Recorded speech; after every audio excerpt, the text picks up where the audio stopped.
एक अपाहिज लड़की की पुकार और श्याम बाबा का चमत्कार। राजस्थान के एक छोटे से गांव में एक लड़की रहती थी, पायल। उम्र रही होगी कोई 14-15 साल।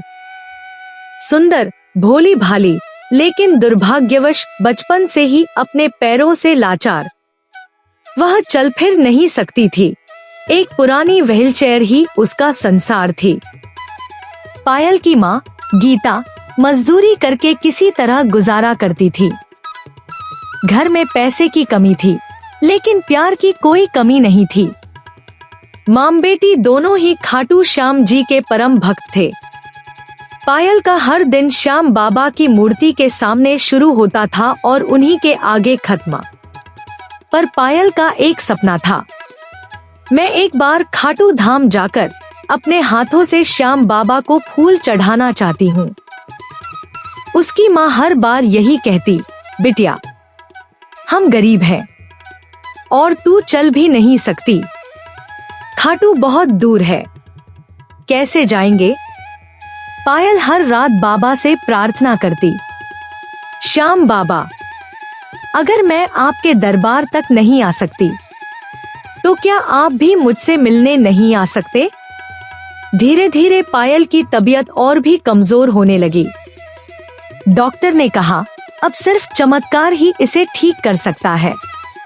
माँ टूट चुकी थी, लेकिन पायल अब भी रोज बाबा को याद करती थी।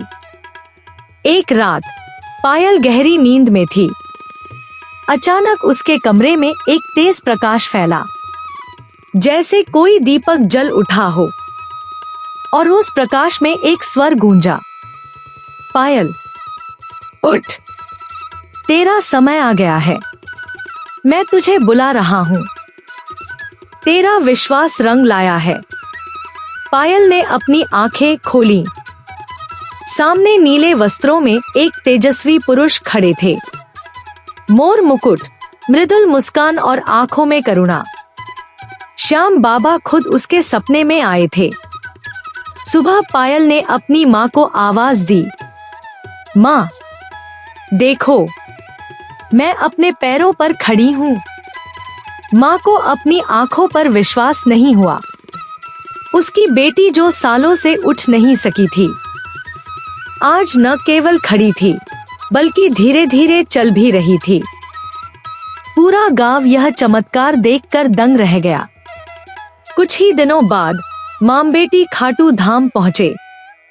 पायल ने सच में अपने हाथों से फूल चढ़ाए। वह हर सीढ़ी श्याम बाबा का नाम लेते हुए चढ़ी। मंदिर में घंटियां बज रही थी और पायल बस मुस्कुरा रही थी। बाबा आपने मेरी पुकार सुन ली, अब मुझे कुछ और नहीं चाहिए।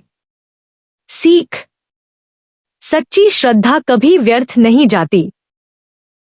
अगर मन सच्चा हो तो श्याम बाबा खुद अपने भक्तों तक पहुंच जाते हैं।